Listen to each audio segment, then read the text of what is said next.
మోకాళ్లలో గుజ్జును పెంచి నొప్పిని తగ్గించి సర్జరీని దూరం చేసే ఫ్రీడమ్ వాక్.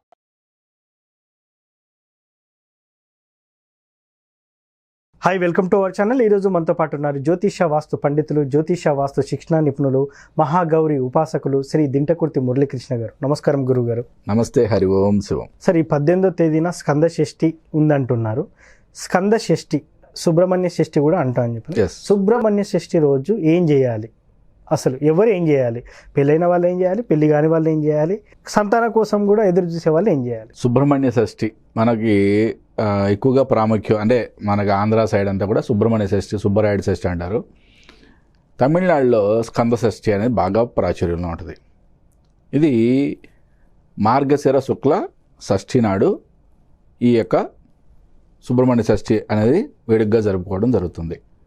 మనకి బాగా అంటే ప్రాముఖ్యంగా అంటే తమిళనాడులో ఉన్న మొత్తం 6 క్షేత్రాలు, సుబ్రహ్మణ్యం యొక్క 6 క్షేత్రాలు ఇంపార్టెంట్గా.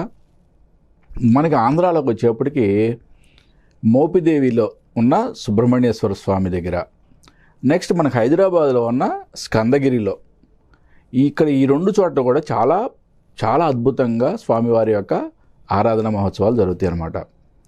అసలు సుబ్రహ్మణ్యేశ్వర స్వామి అనేది ఆయన స్కందుడు, ఆయన నాగులకి అధిపతి కదా. అంటే రాహు జన్మజాతకంలో మనకి రాహుకేతుకులకు సంబంధించిన దోషాలు ఏమైనా ఉన్నా, కుజదోషం ఉన్నా, మ్యారేజెస్లో చాలా ప్రాబ్లమ్స్ ఉన్నా, చాలామంది అంటే వివాహం ఈ మధ్య కాలంలో అంటే అది వేరే వేరే ఆస్పెక్ట్స్ వల్ల అనుకుందాం, దేనివల్ల అయినా కానీ, అంటే ఇప్పుడు మారుతున్న కాలాన్ని బట్టి కూడా జనాల యొక్క వాళ్ళ యొక్క కోరికలు మారిపోయి, వాళ్ళ యొక్క టార్గెట్స్ మారిపోయి, కానీ ఏజ్ లిమిట్ అనేది దాటిపోతుంది. మ్యారేజ్ ఏజ్ అనేది, మినిమం ఏజ్ అనేది చాలా ఎక్కువైపోతుంది. దానికి రకరకాల కారణాలు ఉన్నాయి. బట్ ఆ లిమిట్ ఏజ్లో కూడా అంటే 30 ఏళ్ళు దాటినా కూడా మ్యారేజ్ కాకపోవడం, ఎన్నో సంవత్సరాలు సంబంధాలు చూడటం, అంటే జాతక దోషాలు ఏమైనా ఉన్నాయా అనేది పరిశీలించుకొని, జాతకంలో ఏమైనా విపరీత దోషాలు ఉంటే, కాలసర్ప దోషాలు కానీ నాగదోషాలు కానీ ఏమన్నా విపరీత దోషాలు ఉంటే, నేను ప్రతి దాంట్లో కూడా చెప్తాను మీకు, చిన్న చిన్న దోషాలకి భయపడద్దు. రియల్గా పెద్ద పెద్ద దోషాలు ఉన్నాయా, ఓకే, దానికి సంబంధించిన పరిహారాలు మీరు స్వయంగా చేసుకోండి. అలాగే ఈ యొక్క సుబ్రహ్మణ్య షష్ఠి అనే యొక్క ఈ అద్భుతమైన పర్వదినాన్ని మీ యొక్క జాతకంలో ఉన్న నాగదోషాలు పరిసమాప్తి కావడానికి ఉపయోగించుకోండి. ఓకే, ఎవరికైతే ఎన్నో సంవత్సరాల నుంచి పెళ్లి సంబంధాలు చూస్తున్నారో కానీ మ్యారేజ్ కుదరట్లేదు, లేదా మ్యారేజ్ అయ్యి 6-7 ఇయర్స్ అయిపోయింది, 10 ఇయర్స్ అయిపోయింది, సరైన సంతానం సత్సంతానం కలగట్లేదు అని అనుకున్న వాళ్ళు మనకి దగ్గరలో ఉన్న, అంటే మోపిదేవిలో ఉన్న సుబ్రహ్మణ్యేశ్వర స్వామి టెంపుల్ కానీ, హైదరాబాద్లో ఉన్న స్కందగిరి టెంపుల్ కానీ, ఇంకా ఏదైనా ప్రాముఖ్యంగా ఉన్న మీకు తెలిసిన సుబ్రహ్మణ్య క్షేత్రాల్లో వెళ్ళి సుబ్రహ్మణ్య షష్ఠి నాడు స్వామివారి యొక్క కళ్యాణం జరిపించడం అనేది చాలా అద్భుతమైన పరిహారంగా చెప్పబడింది. ఇది మామూలు పరిహారం కాదు, చాలా అద్భుతమైన పరిహారం అన్నమాట. అంటే అసలు స్వామి మరి సుబ్రహ్మణ్య షష్ఠి అంటే అసలు ఇది ఎందుకు వచ్చింది పురాణాల్లో, దేనికి అసలు దీని యొక్క ప్రాముఖ్యత ఏంటి, ఎందుకు ఇంత ఘనంగా చెప్పుకుంటాం? స్వామి ఒక అసురుణ్ణి చంపాడు ఈరోజు, ఓకే.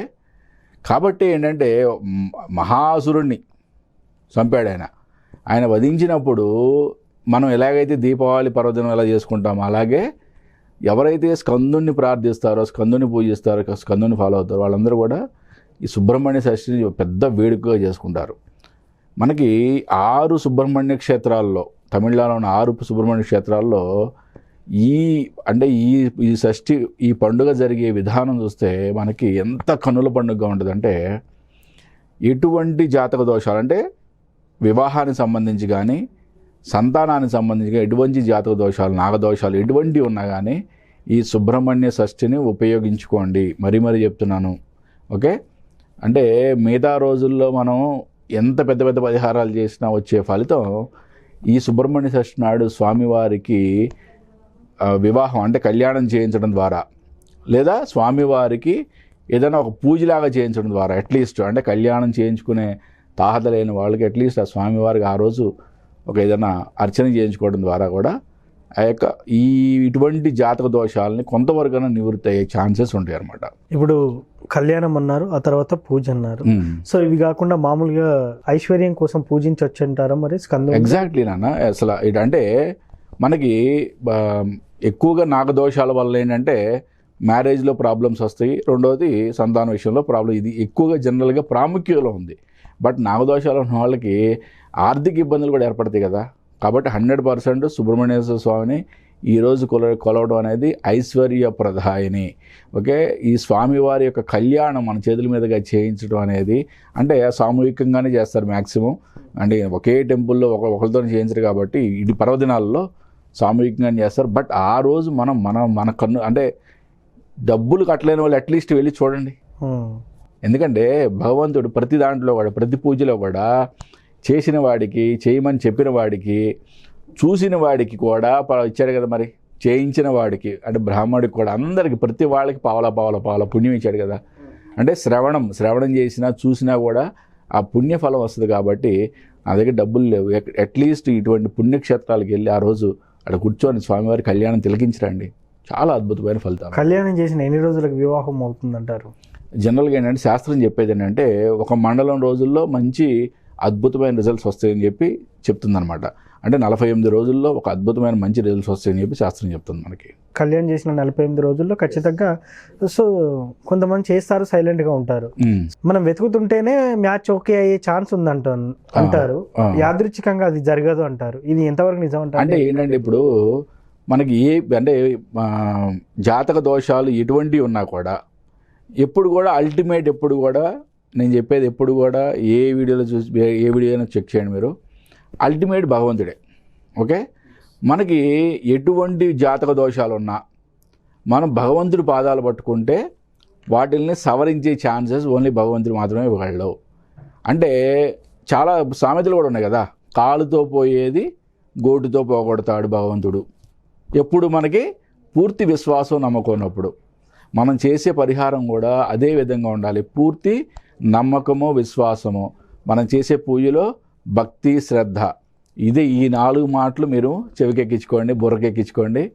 అద్భుతమైన ఫలితం వచ్చి తీరుద్ది. దీంట్లో ఎటువంటి సందేహము పెట్టుకోవద్దు. సో సుబ్రహ్మణ్య షష్ఠి, అదేవిధంగా దాన్నే స్కంద షష్ఠి అంటారు. ఎలా జరుపుకోవాలి చాలా చక్కగా చెప్పారు sir. Thank you so much. Hari Om Shivam. చూసారు కదా సుబ్రహ్మణ్య షష్ఠిని ఎలా జరుపుకోవాలి, ఎలా జరుపుకుంటే ఎలాంటి ఫలితాలు ఉంటాయో చాలా చక్కగా చెప్పారు. ఇది వాటి కార్యక్రమం. మరో కార్యక్రమంలో మళ్ళీ కలుద్దాం. Thank you.